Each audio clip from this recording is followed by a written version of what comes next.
Welcome to Sounding Board. This is a weekly community television program produced by Seroptimus International of Novato.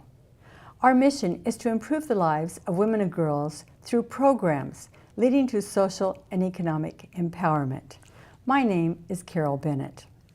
Today's program is about the Social Host Ordinance, which is now law in Novato and Marin County. It's growing quickly throughout the entire United States. I need to caution you about today's program. There are some facts and some photographs that may be a bit grim. Let's start with this video.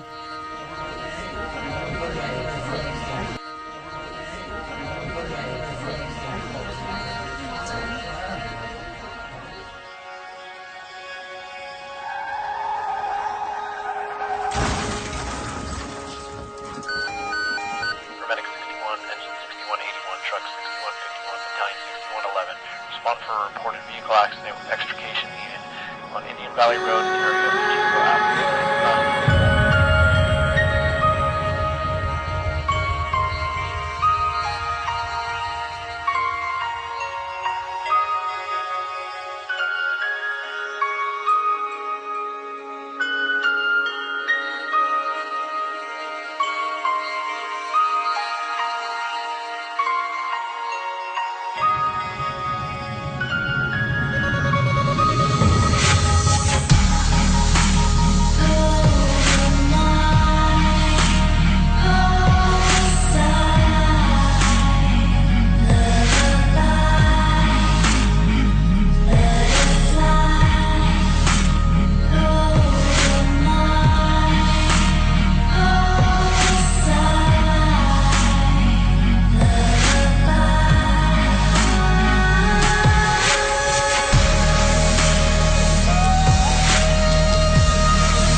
Our guest today is Sue Hunt LeMay, who is shown in that video.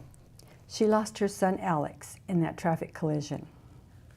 Since then, she's become a catalyst, a very strong catalyst, in getting the Social Host Ordinance to be what it is. Sue, you've gone through an awful lot since that traffic collision. Yes. Yeah. Start with the beginning. Tell us the story, would you? Please. Sure. My son he had just graduated from high school, was attending college, and he knew the rule in our house was he wasn't allowed to drink, but apparently he went to a house party and had some beer. Not apparently, it's definite that he was drinking that night. At about 1:30 in the morning, the girl having the party decided that everybody needed to leave and told them that the sheriff's department was going to start towing cars away, which the sheriff's department hadn't even been there at that point. So the kids all hopped in cars, and they ended up crashing into a tree. The kid who was driving the truck that Alex got in had a blood alcohol level of, I believe it was 0.26 or 0.27. Wow. Yeah, so they were all very inebriated. Where was that location? That was Indian Valley Road in 2005. So you got that phone call at 1:30 in the morning. What thoughts were going through your head? At first I thought, oh, maybe he broke his arm. He was always doing some kind of stunts and stuff. Maybe he broke his leg. And of course he was over 18, so they couldn't give me any information over the phone. And so it was a very long drive from Novato to Marin General Hospital. And during the drive, I thought, okay, he broke his leg, he broke his arm. Then I thought, well, maybe they're going to have to do surgery. And then my mind went there for a split second, and I convinced myself that there was no way that I would get there, and he would be gone. I was very concerned that I would be asked to make a decision on life support, but he was already gone when we arrived. That was so tragic. Most of us in Novato remember that night. It was just a very, very tragic night. Yes. And I'm sure it had to be the worst night of your life. Yes. Well, how did the other kids at the party react? There were about 25 kids outside my front door when we got there. Some of them had emblazoned his initials in their heads. They had had it shaved. They were all very, very upset. They had lost 2 friends that night, and 2 other boys were also injured in that accident. And traumatized doesn't really cover it. Because they were caravanning to somebody else's house. So there were cars in front of them full of their friends. Oh, wow. And so they heard the crash and ran back and got my son out of the car, but he died on the side of the road. So they told you about what had happened to the parents what of the party that night? Yeah, the party was advertised on MySpace. The girl had posted it, said, booze, booze, booze, come to my 18th birthday party. Her parents had informed some of the neighbors that they were going to be away and this party was going to be happening, and they had her write letters. So the parents definitely knew the party was going to happen and allowed it to happen. And what, the parents weren't there then? No, they went to Idaho. They left the state? Yes, they left the state. Left the state for a party. Yeah. It was her 18th, I guess that Yeah. was the idea.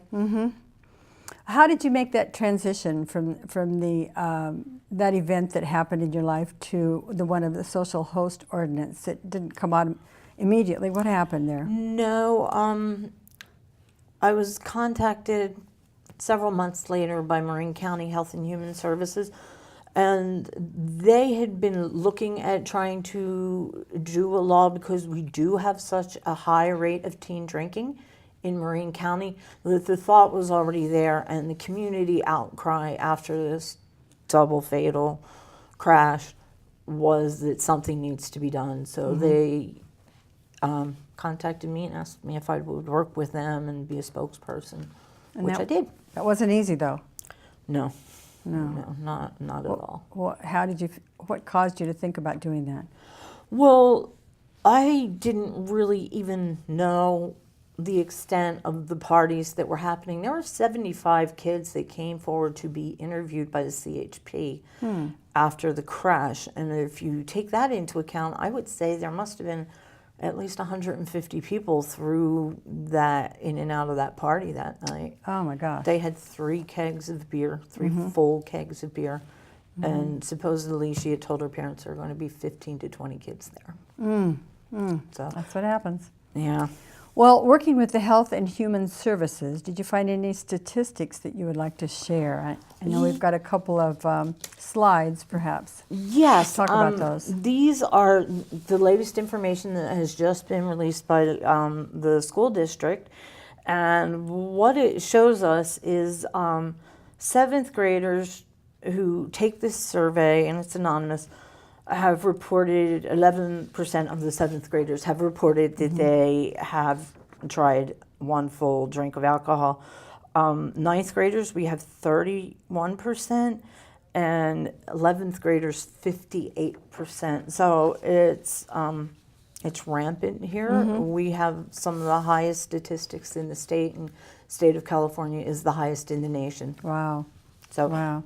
and then the other chart that we have, change in 11th grade indicators, we can actually see that we've made progress in a few of the areas. The number of 11th graders that report drinking alcohol in the last 30 days has gone down from 42% to 32%.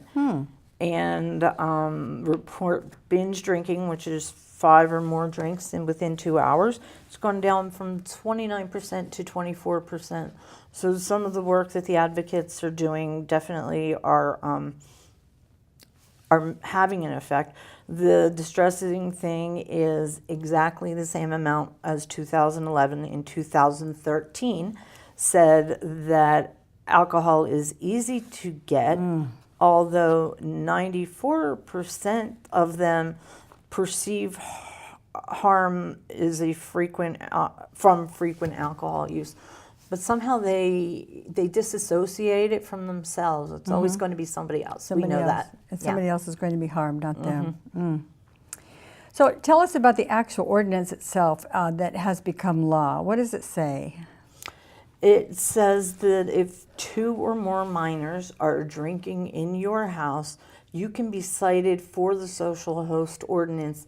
And the thing that parents really need to take note of is you don't need to be present. You don't need to be aware that there's going to be a party. You may go out to dinner and somebody comes over with beer and things get out of hand, and you can still be charged even though you had no idea that it was happening. It's an incentive for parents to really make it clear to their youth that it's not acceptable for them to be having house parties. So part of your job and possibly the Blue Ribbon Coalition and everything else is just education, getting the word out. Yes, yes. So what are the penalties? The penalties in Marin County are $3,000 for the first offense, $4,500 for the second offense, and $6,000 for the third offense, and up to 1 month in jail for the if there is a third offense. I don't think in Marin we've had a third offense to date, but we have had seconds. Interesting. Yes. So which communities have adopted the ordinance, the social host ordinance so far? All of Marin, and it's it's spread statewide. I got a call from an aunt who was talking to a niece, and she was doing a report on the social host ordinance at UVA. And this was just months after we passed it, and they were looking at it in Virginia. In Virginia, Yeah. interesting. Yeah. Okay. But you had mentioned earlier that perhaps some communities are a little resistant and to adopting it. And why is that? Partially, if enough people come forward and say they don't want it, and partially it's an enforcement issue. Sorry about that. And what happens is the police department has to take into account the calls they're receiving on an evening, and most of these parties usually happen on weekends, holidays. And so if they're getting a call that might lead to an officer being in danger, or lives being endangered, or car crashes, or breaking and entering, or something like that, they have to prioritize those calls, and teen drinking parties may fall very low on that list. They're always prioritizing. That's what their life is about, is prioritizing their responses.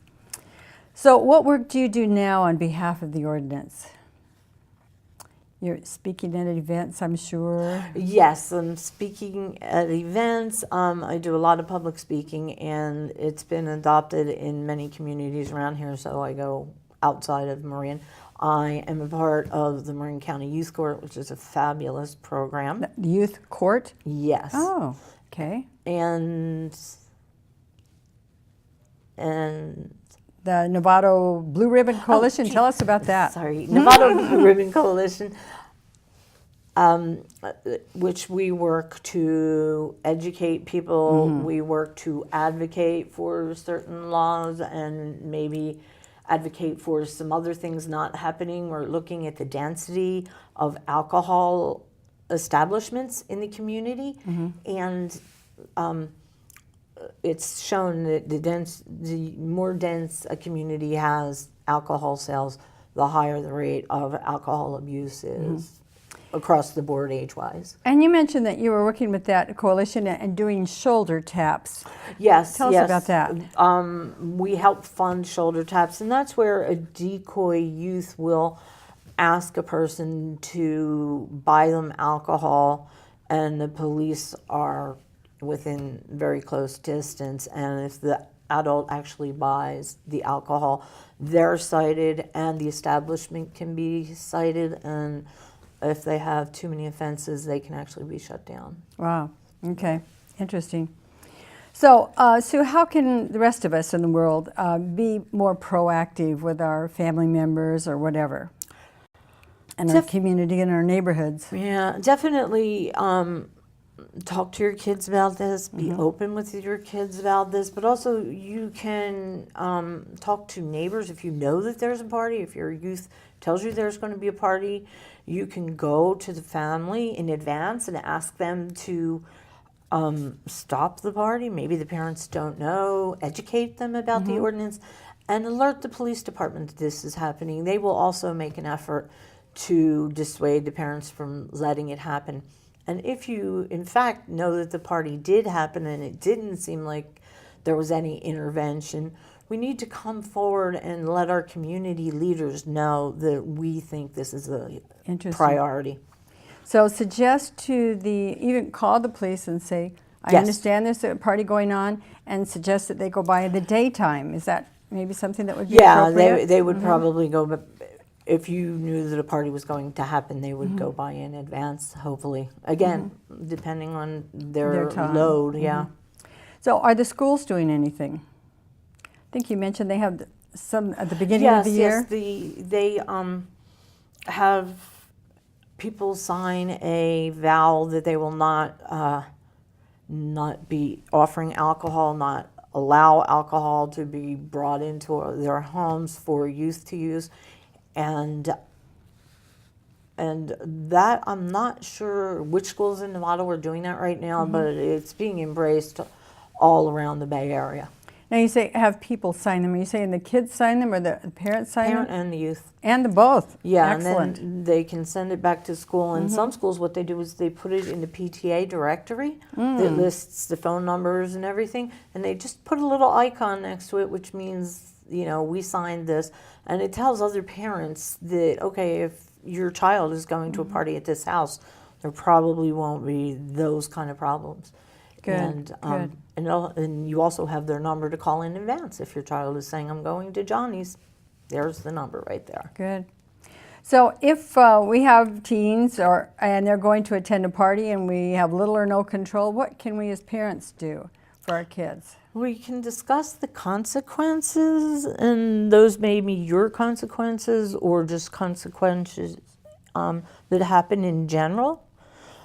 And we also, I advocate for letting them know that you're always there no matter what is happening, that they can call you, and if you might not be available at some point during the evening, have a backup person that they can call, or encourage them to take a cab. I suggest to parents, especially in the youth court, that they get a gift certificate from the local cab company that would cover enough for the kid to get across town.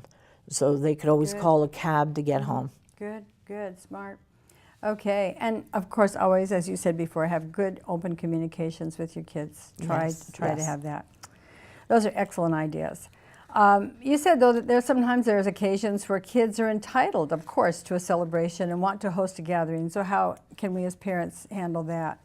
You want to make sure that you're present at the party, and that doesn't mean upstairs in the bedroom or in the back room.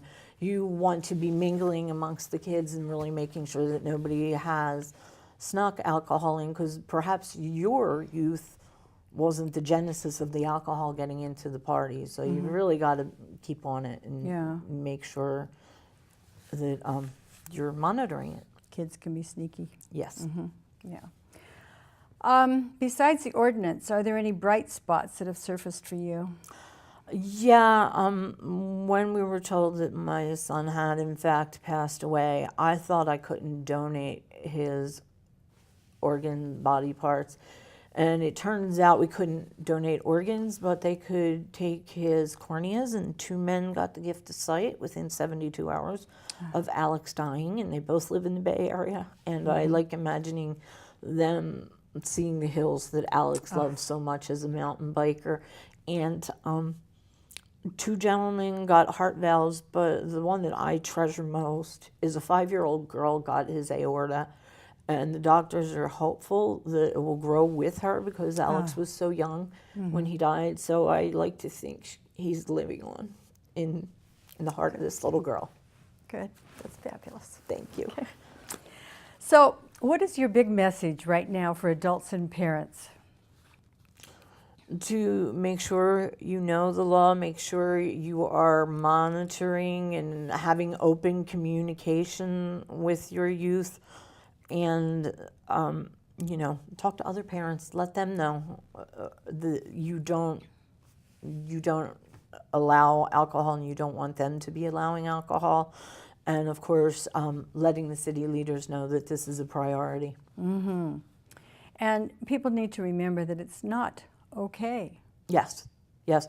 And not okay, the legal definition of underage drinking is under 21, not 18. A lot of people think, oh, they're 18, I can let them drink, but according to the law, it's 21. 21 years old. Okay, so if our viewers wanted more information, where can we send them? The Nevada Blue Ribbon Coalition has a great website with ordinances and how you can be involved, and just a lot of information, a lot of, what do you call it, links to other websites. And you can always call them. The Blue Ribbon Coalition is made up of what kind of people? Who's on that? People affiliated with the school district, parents, youth, people who work around the drug and alcohol issues, people from the youth court, police representatives, representatives of Nevada or North Bay Security, who is the security people for the Nevada School District. So how often do they meet? There are 6 committees, so wow. six times a month somebody is sitting down and talking about coalition activities. And they meet every other month on the 2nd Wednesday of the month for just general coalition meetings. So that website for the Nevada Blue Ribbon Coalition is novadablueribbon.org. And their phone number is 415-798-5329. Okay. Well, you're very courageous, Sue, for stepping out and sharing a message that probably tugs at your heart every time you open your mouth and talk about it. I really admire you. You're just very courageous, and it was good of you to come to the Seroptimus organization and talk the other day. And that was thank you so much. So thank you. So are there any particular people you would like to thank for helping accomplish everything you have shared today? Well, I want to thank Katie Young for communicating with the Seroptimist and who happens to be a Seroptimist member, right? Yes, who happens to be a member. She set it up that we could show the video at the last Seroptimist meeting. And also Nevada Leadership, which is a program of Nevada Chamber of Commerce. I did that last year, and our team was the one who produced that video. Just so happened that one of my team members was on that call, and so he had access to the photos. I had never seen them before we started developing the video. And so they were in the, how did he, what files were they in? The fire department takes pictures. Fire department files. Yes. Interesting. Yes, and it was a fire department member that actually edited and filmed the video for us. So Fabulous. yeah, Oh my, it's interesting how people get together. Collective intelligence, I love it.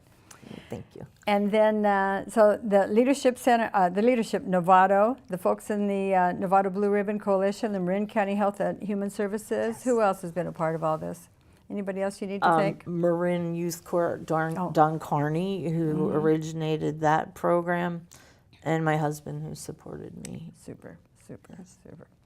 Well, thank you, Sue Hunt LeMay, for being our guest today. You're Thank fabulous. you for bringing this issue to light. Thank you, or shining a light on it.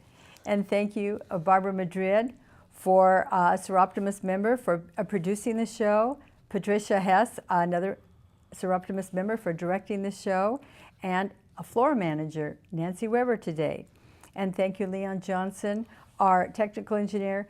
Thanks to the Buck Institute Research on Aging for letting us use their beautiful television studio. But most of all, thank you, our viewing audience.